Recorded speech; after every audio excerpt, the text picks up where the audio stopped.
You know nothing. You know nothing. You know nothing.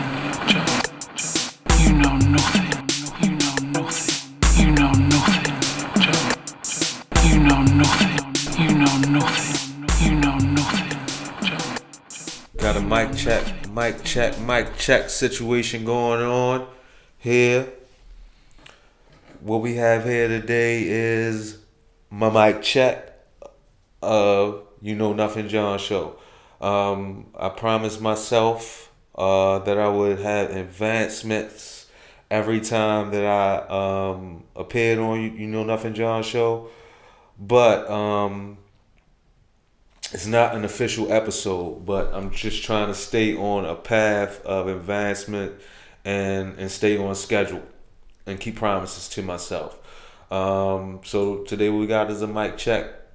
It's the first time we're gonna be mic'd up and see how we sound and see how we can sync up and edit the video to make it look halfway decent. Because that has been the number one flaw so far. I don't feel like the previous episodes were flawed because it accomplished exactly what it wanted to do. Introducing each other and getting on camera and seeing how it go. So as you probably already heard the intro. So I'm gonna give some shout outs real quick. I'm gonna give a shout outs to my to the cast members, Shakia, my man Craig, and my man General Deuce Khan, the snake cutter header offer himself. And also I'm gonna give a shout out to TST. TST is a special Facebook group to me because, for one, that's where I met my cast members, and also that's where I spend most of my time at on social media, whatever. Is a sports group / cut up group, and that's exactly what we're going to be doing on the show. Not so much all sports, but it will digress into sports very often. And we're going to cut up, go over social issues, also cultural issues, whether that be the quote-unquote culture or just cultural period, relationship, whatever comes to mind, or whatever our hot topics are of that day or that moment or whatever. This is about the third edit that I did. First one, forgot to turn the actual camera on. Had good audio, no camera. Second one, for some crazy reason, did the exact opposite. I think that was me messing with the volume or whatever on the gain on the actual recording device that I'm using. So this is the third one. It's probably the worst one so far, but it's all good. Also shout out to one of the other young podcasts out here. Go check out the Free Therapy podcast. That's the biggest plug I'm gonna get. So you're gonna have to go Google that yourself if you want to go check that out. I got a Pantheon. I have a Pantheon of podcast / shows that I subscribe to, and that I guess you can say that I kind of base what I'm doing stylistically to. And actually, very recently, one of those podcasts and one of those podcasters has been moved off of my Pantheon, and that's Bill Simmons. And he's actually one of the founders. The podcast world actually call him the Pod Father, because he's one of the original podcasters. But on my Pantheon, I have the two Joes. I have Rogan and Button and Rogan are the two Joes on the Pantheon, and I got my man Corey Holcomb. He's not quite a podcaster, but he's an internet. He does an internet show called the 5150 Show. Check it out. It's off the chain.